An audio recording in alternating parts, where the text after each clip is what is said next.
The entirety of the First Congregational Church building is historic, would prefer that it is fully preserved and that the new construction is reduced in height and set back farther from the historic building. But without discounting these reservations, the project does offer a fairly reasonable balance between preservation and development. It will certainly augment the city's assets and future revenue while activating an underutilized portion of downtown Tempe. At this point, I'd like to, unless you have any questions for me directly, I'd like to bring Mr. LeVate back to the podium. He has a comment as well. Hold on, Jim and Ryan. Anybody have anything for Zach? Okay, go ahead, Ryan. All right. Thank you, Zach. And I thank the HBO for their role in evaluation of this process pursuant to their criteria that's required in the historic preservation ordinance. I do want to look at and take a bigger stance from a planning division perspective, result at the bigger scope in the history of the site. And as stated by Ms. Darren Sender, yes, the process has started way long ago, 2017, when actually the official members of the congregation themselves asked for the demolition of the property site. They did not want it to be used anything else other than a church. They were very adamant about this in their sale to the property. Again, there was multiple discussions, negotiations of discussing alternatives to demolition of the site. And they basically took like a 3-year hiatus on that option because they really didn't have a development plan at the time. The applicant did come back, new representative team, Senator and Associates, and then we're starting the discussion of a goal for a future development project. And at that time, which you guys are familiar with, there was that 2020 application of another demolition permit that actually went before you all, and you denied that request. Again, further negotiations, further consultations with city staff, city officials about alternatives to that site. And a lot of the discussions talked about looking at compromise at the site. It was very difficult, obviously, with the constraints of just the city church site. We knew that they had acquired some additional properties. The alley itself was a constraint. But through discussion and negotiations of a potential development agreement, that potential development agreement could arrive at the same decision hearing for city council that these items will be forwarded on to your recommendations from the Development Review Commission hearing, which will likely happen in April, will bring us to city council meetings in May for a decision of all of these items, these components of the historic preservation elements, the PADs, rezoning request, the development plan, and a proposed development agreement with the city of Tempe. So it's not to be put lightly that these considerations of compromise, of preserving our history while embracing the future, are important aspects of the site. We wouldn't be talking about building over a public alley if it were not for a potential proposed development agreement that helps preserve these aspects for the city. We would not be talking about relocating the Harry Walker House if it weren't for a potential development agreement on negotiations for this site. Aspects which, unfortunately, you guys don't have any purview over the Harry Walker House, but I think it's an important asset to note that we took pride in identifying that historic asset that's listed on the National Register. So with that being said, planning staff with the Community Development Department is recommending approval of this request, looking at the nature of all the components of the site, and we are supportive of seeing this project move forward, and hopefully we can have a positive decision outcome from City Council that'll likely happen in the May meetings for future hearings. This is one of a 4-step hearing process. We have the DRC, which is another recommending body, and then there'll be 2 future hearings with the City Council ultimately to make a decision on this request. And I thank you for your time and consideration for all these aspects. Thank you, Ryan. Any questions for Ryan? Thank you. Okay, commissioners, we've heard from a department with 2 conflicting recommendations. We've heard from an applicant who has been working with that same department and the city council and a lot of other folks at the city for actively for the last 5 years, longer than any of us have been on this commission. It's interesting because we're all passionate about saving the church property. And this group of city and private individuals have been trying to make that happen. And I'm conflicted that a recommendation of denial, although I would not anticipate with all the work that has been done, I'm politically astute enough to know that this commission's recommendation of denial is not going to stand up. There will be a development agreement between this development group and the city. I just am scared to death that it might get denied. Because if it gets denied all the way through, you've got a development group that is tens of millions into this project already, has spent 5 years actively working with the city, has delayed demolition of this structure twice, it appears.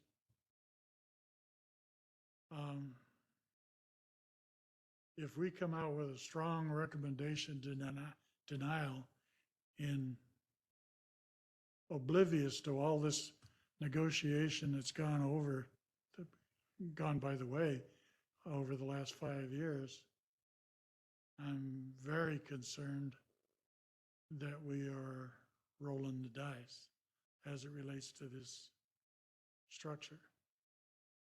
Now, this commission has been talking about, we've been having meetings both with council members, the mayor, concerning the downtown core plan that the RFP has just come out for. We're asking the city to delay its RFP for a 8 to 12-story structure directly adjacent to the 2-story Hackett House, which interestingly enough is older than this church building, and the potential precedent that might set for the core area. When I look at this church, what I see is the cornerstone of the southeast corner of the historic core district. The parks, this church, going from there out to Mill Avenue over to Maple, up Maple to 3rd, back on the east side of Mill Avenue all the way to the silos, mill. There are no less than 10 sites in which, under current zoning, there is a potential for 8 to 12-story buildings within that core area. We talk about, where does it stop? Well, I think it really stops this high-rise development to the southeast portion of the downtown with this church and mosque and the parks and City Hall. That's your stopping point that will keep high-rises from moving forward in this core. Beyond that, it makes no economic sense, and it makes no political sense for the development community, the ownership of these properties, to push any further or any higher in these locations. But again, if we roll the dice and we win all the way through, we just signed the death knell for this church. I mean, even their own congregation didn't want the church to remain there. We've seen Wexler say a couple of times that he's willing to wait out the 180 days or 365 days. At that point, it probably wouldn't matter.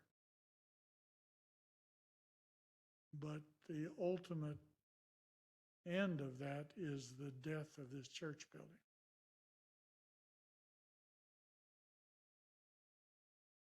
In a perfect world, would I love to see the church building as it is right out there now and the alleyway remain there and we go up from there? But that's in denial of the economics of this situation, the political economics of this situation.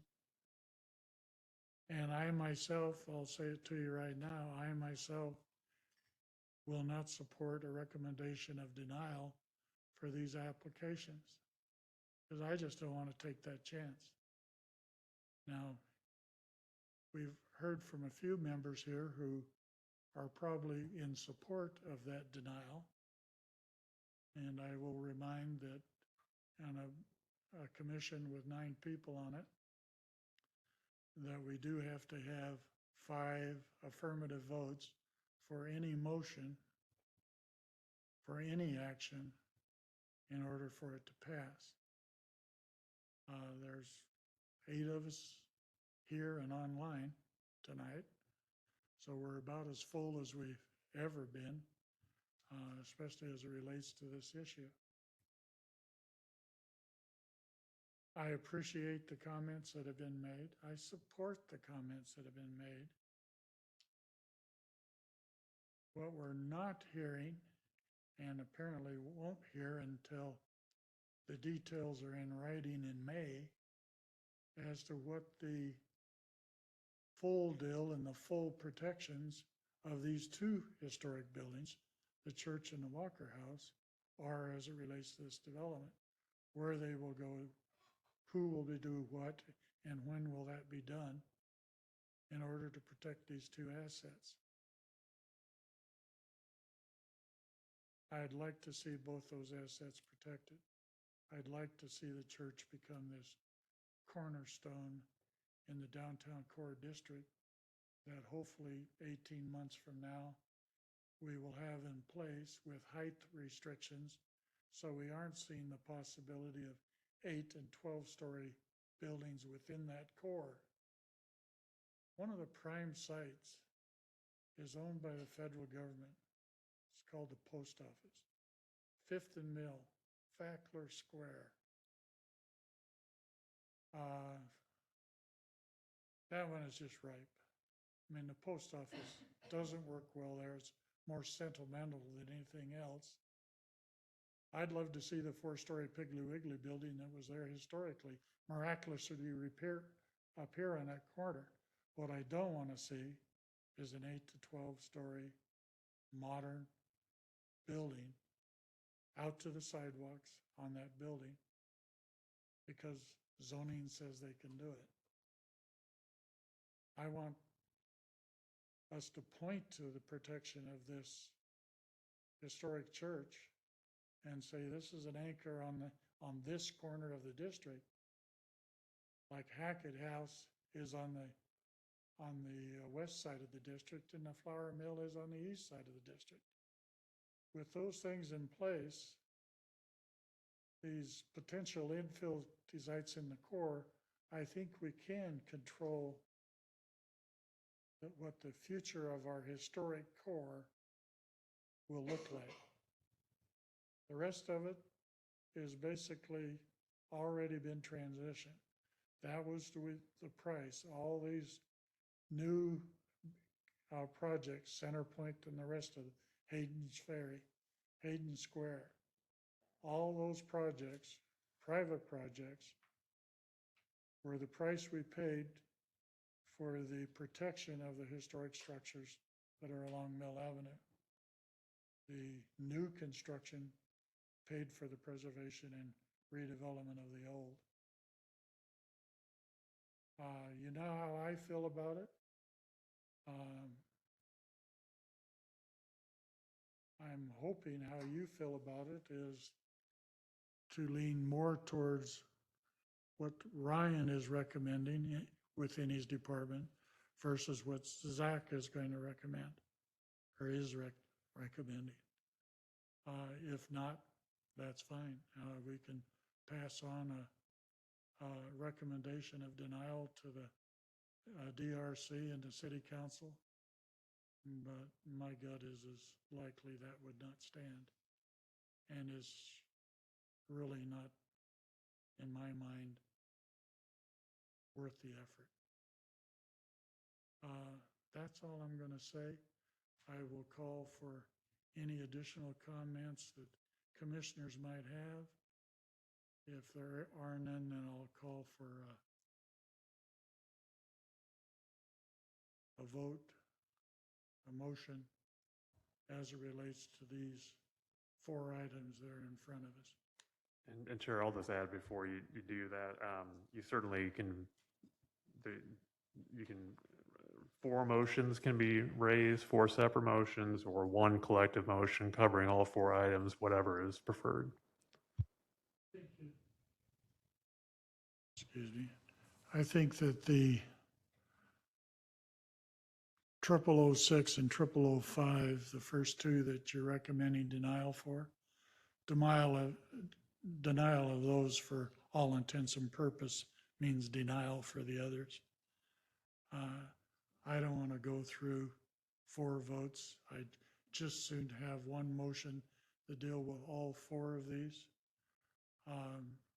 It's dominoes. Once you start picking away at a couple of them, the rest of them don't make any sense. So I'll hear from the commissioners first, or we can move right to a motion.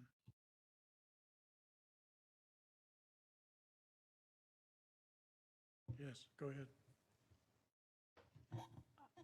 I guess I would say that I would not recommend a total denial of this, but I realize it's hard to cherry pick, and we really aren't given the opportunity to cherry pick, but I mean, some of these I would approve of and some I would not.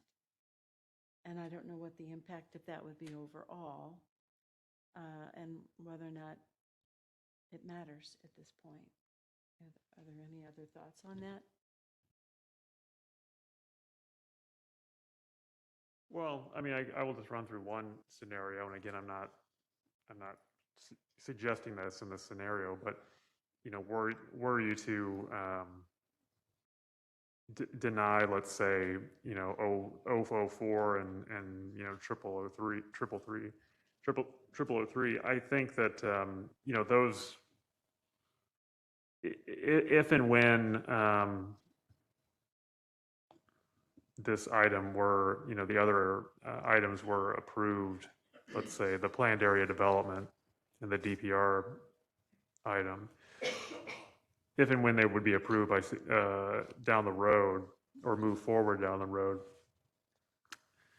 the applicant would just have to come back to the commission to essentially re-request the zoning map amendment request and then the certificate of appropriateness for the alterations.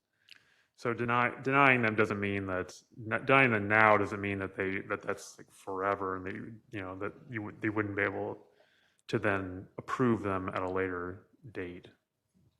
You understand what I mean? I do. Okay. And again, that's just one scenario. I'm not even sure that's the, you know, one you were thinking of, but.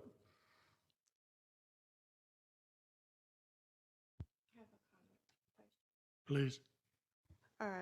I think it's worth noting also that the definition for archaeologically sensitive and those definitions and some regulations are included within Chapter 14A, and this commission wasn't given any information regarding kind of the archaeological process that's going to go forward.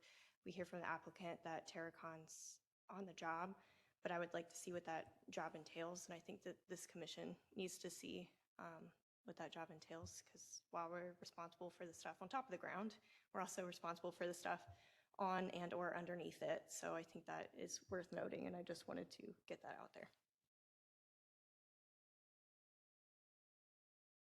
Zach, if this project moved forward, council approved it, went into a DDA, whatnot, is there any reason to think that the archaeology would not be done? No, I've already recommended it, when this has come through site plan review process, I've already recommended imposing conditions in which the developer is required to hire an qualified archaeological firm, complete an addendum to the historic properties treatment plan, and engage in either data testing or monitoring during construction or ground disturbing work. So council could certainly deny or not include that condition in their approval. And I can't say, of course, what council would do, but I'll just say, historically, going back the 1 or 2 years that we've had this policy in place where I'm able to make these recommendations, they typically will approve those. So I don't foresee that as being, and obviously the applicant has noted the developer has already hired an archaeological firm and enlisted them to begin this process. So I don't see any reason, to answer your question more succinctly, I don't see any reason that you have to fear this process not being followed. Ryan?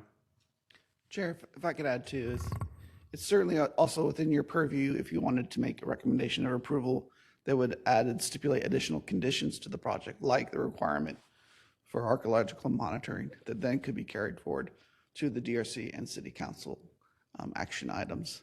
Something that's typical that's happened in the past. We did that the same way when we were processing the Hayden House and that redevelopment site that took away a portion of the older historic or the earlier later editions of the original Hayden House, and helped restore and preserve that property. So it's very similar to what we're doing here today too. The intent of that result was from a DDA that allowed the acquisition and purchase of the property from the developer and preserving that asset, which was the historic remaining portion of that corner site. They built the office today. They still have entitlements for a 15-story hotel that'll be approximately 20 feet away on the south side of that one-story building site there. So that is a future development that happened. And there were several conditions that the Historic Preservation Commission made at that time that were carried forward and honored by the council's actions in those requests. Thank you.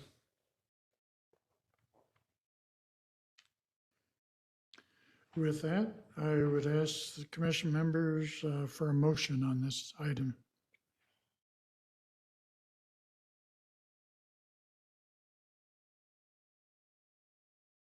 Are we doing all four then?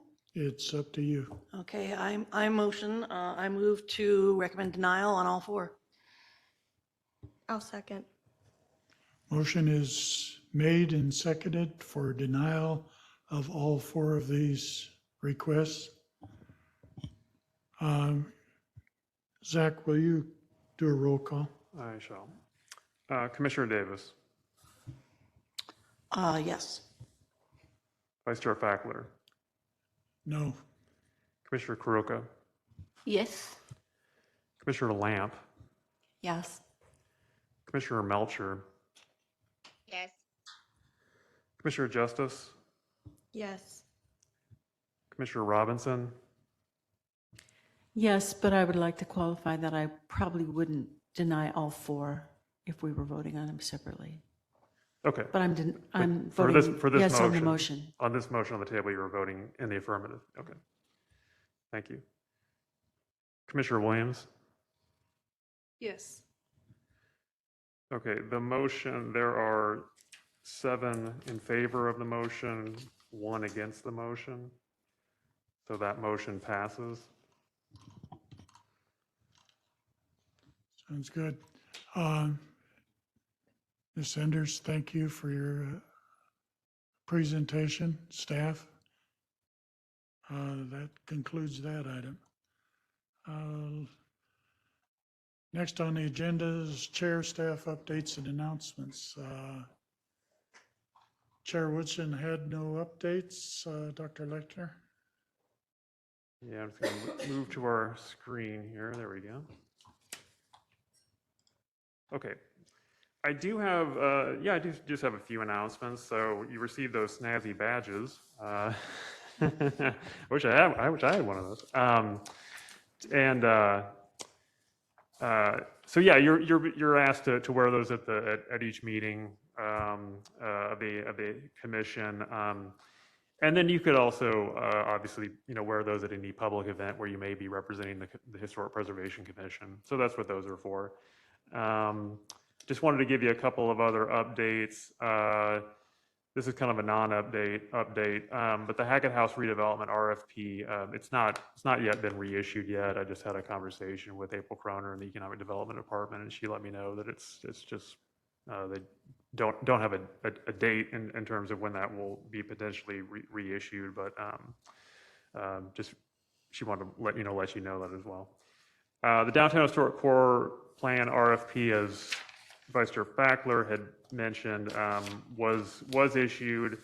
It's put out a couple of weeks ago by procurement, and that's open for 30 days. So it's closing, within, I emailed you and I can't remember the date I said, but it was another, couple weeks, a week or two. So no, we don't have a, committee or jury formed yet, in terms of who will select that. But I will provide you more information about when that's coming, and again, we just haven't decided who will be on that jury or who will be eligible. So don't have any more information about that at this point. But I was very pleased that we have the RFP issued. That's a big step, and I'm looking forward to getting hopefully some good proposals. And then finally, it looks like we will have a February meeting. Looks like we have one agenda item so far. It is for some alterations to a historic property in Maple Ash neighborhood. So that will require a request for a certificate of appropriateness for you to review, and perhaps one other action item as well. We'll see. So that's all I have at this stage. To follow up on that issuing of the RFP for the core, and Yes. also the current status of the Hackett House RFP. Yes. Commissioner Kuroka and myself are meeting with the mayor on the 25th of this month Oh, okay. to once again ask that the RFP on the Hackett House property be delayed until such time as the plan is in place. Okay. 21st, sorry. Oh, 21st. Okay. But Okay. I don't know, talking to some of the politicals says that they're possibly open to that. So Okay. Commissioner Kuroka has done some great graphic work that shows the impact of a 12-story building in that location from all directions. And hopefully that'll be a little mind-opening for the mayor when we meet with him. Okay. I appreciate you letting me know that. Glad you're able to have that meeting. And with that, anything else? Anyone? Any announcements? This meeting's adjourned.